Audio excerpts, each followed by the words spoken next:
Assalamualaikum warahmatullahi wabarakatuh. Jumpa lagi dalam Draw Story. Sekarang ini, banyak warga media sosial yang sering menyematkan ucapan Hari Patah Hati Nasional. Biasanya, mereka mengucapkan kata tersebut jika ada sosok berparas menawan dengan banyak penggemar yang akan menikah. Dia adalah Gusti Nurul, meski pada zamannya banyak yang mengenal dan mengaguminya. Kini tak banyak yang tahu sosoknya. Pemilik nama lengkap Gusti Raden Ayu Siti Nurul Kamaril Ngasarati Kusumowardhani ini merupakan putri tunggal Kanjeng Gusti Pangeran Adipati Arya Mangkunegara VII, seorang ningrat dari Solo. Gusti Nurul memiliki paras elok yang menjadi primadona di Solo. Tak hanya termasyhur karena kecantikannya saja, semasa mudanya ia juga sosok yang berbakat. Ia piawai dalam menari, menulis puisi, berkuda berenang hingga bermain tenis. Dahulu, negeri Belanda pernah mengundangnya untuk menari. Gusti Nurul yang baru berusia 15 tahun itu pun menari di prosesi pernikahan Putri Juliana dan Pangeran Pinhart, tepatnya pada 6 Januari 1937. Ia menyuguhkan tarian memukau di hadapan Ratu Wilhelmina beserta pejabat-pejabat dan tamu kenegaraan. Bahkan, potretnya menari saat itu terpajang di majalah Life edisi 25 Januari 1937. Gusti Nurul menjadi orang Indonesia yang wajahnya pernah terlihat di majalah terbitan Amerika Serikat. Ia juga berperan banyak pada pendirian stasiun radio pertama di Indonesia, Solose Radio Vereniging, yang kini menjadi Radio Republik Indonesia RRI Solo. Tak hanya berbakat, ia juga terkenal cerdas dan memiliki pemikiran modern. Meski hidup di tembok keraton yang sangat menjunjung tinggi berbagai nilai, ia tetap tak segan-segan menolak poligami. Saat itu beristri banyak sudah menjadi hal wajar dalam kehidupan keraton. Melihat kecantikan dan kecerdasannya, tak heran bila banyak lelaki menaruh hati pada putri keraton yang punya julukan Kembang Kusumanegaran ini.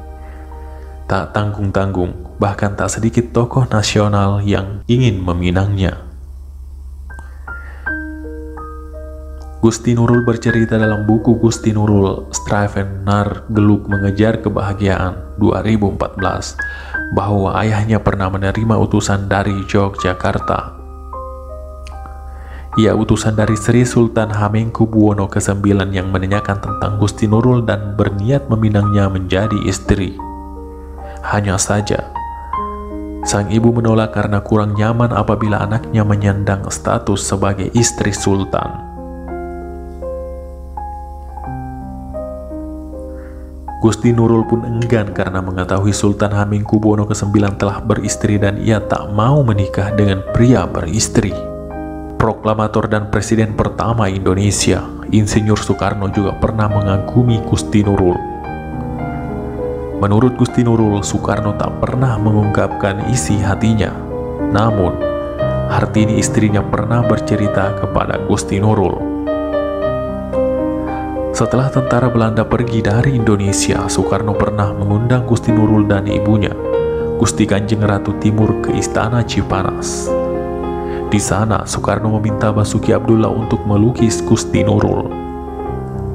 Soekarno pun memajang lukisan tersebut di ruang kerjanya dan mengaku kalah cepat dengan suami Gusti Nurul. Ada pula Sultan Syahrir. Ia menyukai Gusti Nurul dengan unik dan berbeda.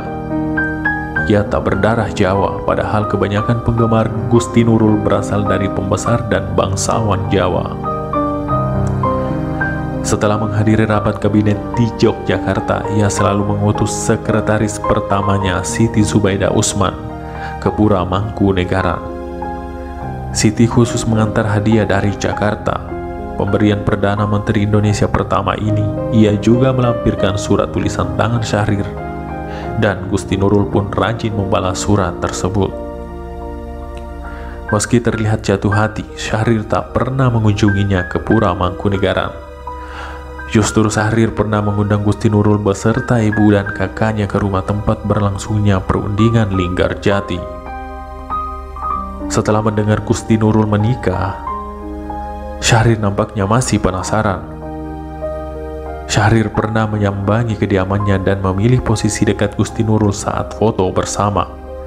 Meski Jarso, suami Gusti Nurul, tahu bahwa Syahrir mengganggu istrinya, ia tak cemburu dan malah memilih posisi foto jauh dari Gusti Nurul.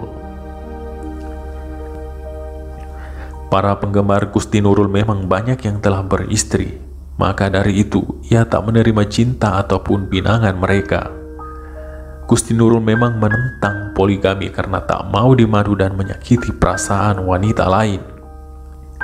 Rasanya 24 Maret 1954 bisa menjadi hari patah hati nasional pertama karena saat itu Gusti Nurul melabuhkan hatinya dan menikah. Harapan lelaki bangsa yang ingin meminangnya pun pupus. Mereka harus gigit jari menerima kenyataan bahwa perempuan pujaannya memilih RM Sujarso Surjo Surarso atau akrab dengan sebutan Jarso. Gusti Nurul resmi menikah dengan seorang perwira menengah tentara pada 24 Maret 1951 silam. Gusti Nurul melepas status lajangnya pada usia 30 tahun. Masyarakat saat itu menganggap usianya sudah cukup tua bagi perempuan untuk menikah. Meski bukan pejabat tinggi ataupun bangsawan seperti pengagumnya terdahulu, Jarso juga tak kalah hebat. Ia seorang perwira militer lulusan Akademi Militer Kerajaan Belanda. Ia pernah dinas di tentara kerajaan Belanda dengan penempatan di Prof Batalion Vechtwagens, Bandung dan Batalion Infanteri Bogor. Usai proklamasi kemerdekaan, Jarso bergabung di TNI. Ia pun menjadi Kepala Inspektorat Kavaleri Angkatan Darat pertama. Saat menyandang pangkat Letnan Kolonel itu, ia meminang Gusti Nurul. Jarso berjanji pada Gusti Nurul untuk tak memadunya. Sejak hidup bersama Jarso, Gusti Nurul tak lagi tinggal di Pura Mangkunegaran. Ia setia mendampingi suaminya berdinas kemanapun. Bahkan ketika Jarso menjadi atase militer di Washington DC, bersama Jarso, Gusti Nurul dikaruniai 7 orang anak. Pada 10 November 2015, Indonesia berduka mengantar kepergian Gusti Nurul dalam usia 94 tahun. Keluarganya pun membawa Gusti Nurul ke Pura Mangkunegaran Solo dan memakamkan di Astana Girilayu, kompleks pemakaman keluarga Pura Mangkunegaran. Sekian cerita dari Gusti Nurul. Assalamualaikum warahmatullahi wabarakatuh.